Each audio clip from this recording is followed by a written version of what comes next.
बिस्मिल्लाहिर्रहमानिर्रहीम। अस्सलाम वालेकुम। उम्मीद है आप सब खैरियत से होंगे। आज मैं आपके साथ SOC 101 इंट्रोडक्शन टू सोशियोलॉजी का लेसन नंबर 4 शेयर करूँगी। Sociology as science. इसमें हम कह रहे हैं कि साइंस एक नॉलेज है, एक इल्म है, लेकिन हर किस्म का इल्म साइंस नहीं होता। मीन्स के जो चीज़ लॉजिकली प्रूफ करके आर्गूमेंट्स के साथ पेश की जाए उसको हम साइंस कहेंगे। जैसे एप्पल दरख्त से नीचे गिरा, वो ऊपर क्यों नहीं गया, इसको लॉजिकली प्रूफ करके न्यूटन ने हम तक पहुंचाया, तो ये क्या होगी, साइंस।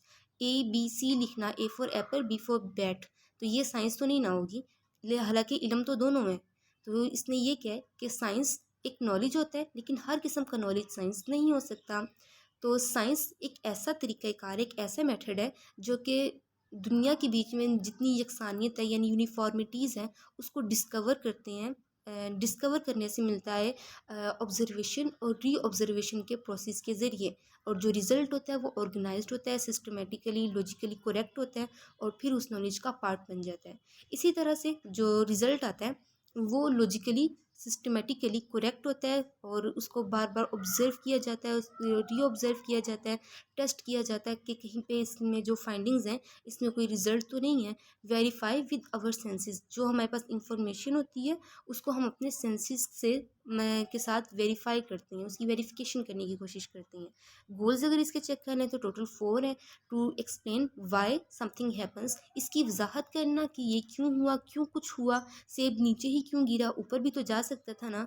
सेकेंड है to make generalisation discovery of uniformities, यानी यकसानियत की डिस्कवरी करना, इन्वेंट करना।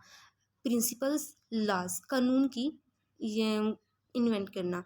लुक फॉर द पैटर्न्स, मतलब कि तरीक़े कार की तरफ देखना जिसके अंदर ऑब्जर्वेशंस भी आ जाएंगी और रिकरिंग करेक्टरिस्टिक्स भी आ जाएंगे। टू प्रिडिक्ट, यानी प्रिडिक्शन करना, यानी कि पेशन गोई करना, जैसे कि फोरकास्टिंग सिस्टम इसमें आ जाएगा। कल परसों अगले पूरे हफ्ते का बता देते हैं कि कैसा मौसम होगा। ये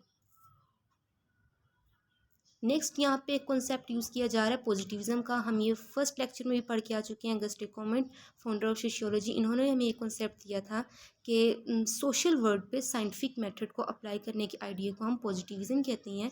और यहाँ पे कह रहे हैं कि जो भी रिसर्चर है जो वो फाइंडिंग करता है उसको वो पॉजिटिव, मतलब उसकी नज़र में जो उसने फाइंडिंग की है वो टोटली पॉजिटिव है। लेकिन वो डेफिनेटली उसको चाहिए कि मीन्स ये डेफिनेट करे, इसको फैक्चुअल करे, पॉजिटिवली इसको श्योर करे कि जो मेरी फाइंडिंग आई है ये 100% करेक्ट है। अगस्टे कॉमेट ने जो पॉजिटिविज्म की टर्म दी है यहाँ पे उसका मतलब है कि जो नॉलेज है वो सेंसरी एक्सपीरियंस पर बेस करते हैं, जो 5 ह्यूमन सेंसेस है ना उनके ऊपर।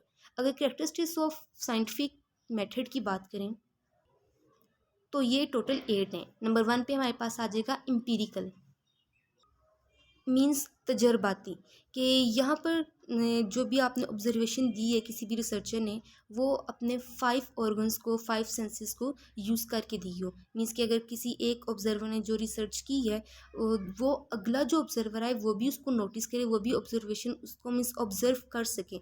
इसी तरह ये प्रोसेस रिपीटेबल भी हो और टेस्टेबल भी हो again and again.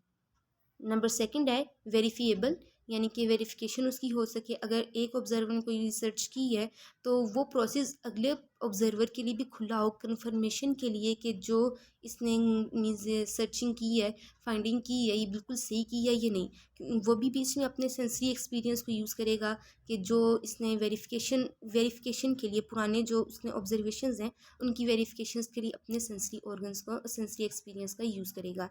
Number third पे आ जाएगा कम्युलेटिव, यानी कि मजमूई। इसमें जो रिसर्चर्स हैं वो एक लिंक डेवलप करना चाहते हैं, जो उसकी अपनी फाइंडिंग्स हैं, जो अपना रिजल्ट है, और जो प्रीवियस रिसर्चर का रिजल्ट है, उनके दरमियान एक लिंक कायम करना चाहता है। उसके बीच में से या तो कोई या तो उसको सपोर्ट करेगा, या उसके बीच में कोई गलती निकालेगा, या उसमें कोई तरमीम करेगा, या जो उसकी एग्जिस्टेंस बॉडी है ना जो उसके रिजल्ट की, उसके बीच में कुछ ऐड कर देगा। तो इसको हम कहेंगे कम्युलेटिव। नंबर 4 पे आ जाएगा सेल्फ करेक्टिंग, कि खुद से सही करना। जो आपने ऑब्जर्वेशन किया उसको बार बार चेक करो कि इसमें कोई गलती तो नहीं है, खुद भी चेक करो और प्रोफेशनल जर्नल से भी चेक कराओ। सेमिनार्स, कॉन्फ्रेंसेस और प्रिंटिंग के ज़रिए ये प्रोफेशनल जर्नल से इसकी वेरिफिकेशन करवाओ, ताकि आगे आने वाले जो ऑब्जर्वर्स हैं वो आपकी गलती ना निकाल सकें। डिटर्मिनिस्टिक, ताइन पसंद के through scientific method scientist try to explain why things happen, के साइंटिफिक मेथड के ज़रिए जो साइंटिस्ट होते हैं वो ये प्रूफ करने की कोशिश करते हैं, इसकी वजाहत करते हैं कि चीज़ क्यों हुई, सेब नीचे ही आके क्यों गिरा, हर एक बात को लॉजिकली प्रूफ करते हैं, तब वो एक्सप्लेनेशन हम तक वो शेयर करते हैं।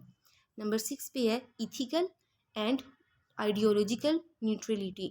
इथिकल यानी इखलाकी, आइडियोलॉजिकल यानी नज़रियाती, न्यूट्रलिटी गैर जनबदारी, यानी कि जो रिसर्चर्स होते हैं ज़ाहिर सी बात है, हम जिस सब मुस्लिम्स हैं हमारे अपने वैल्यूज़ हैं यानी इक़दार हैं, बिलीव्स यानी यकीन है, आइडियोलॉजीज़ यानी नज़रिया है, नॉर्म्स असूल हैं।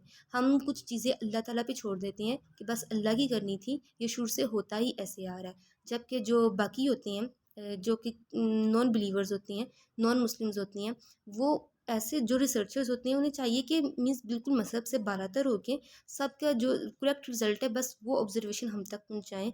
ये ना हो कि बीच में मज़हब का भी अमल दखल हो और बाकी चीज़ें भी बीच में आ रही हों, बिल्कुल करेक्ट फाइंडिंग हम तक पहुँचाएँ।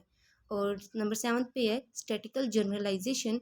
इसमें क्या है कि स्टैटिस्टिक्स एक डिवाइस है कंपेयर करने के लिए कि व्हाट इज़ ऑब्जर्व्ड, क्या ऑब्जर्व किया and what is logically expected, और क्या एक्सपेक्ट किया जा रहा था लॉजिकली।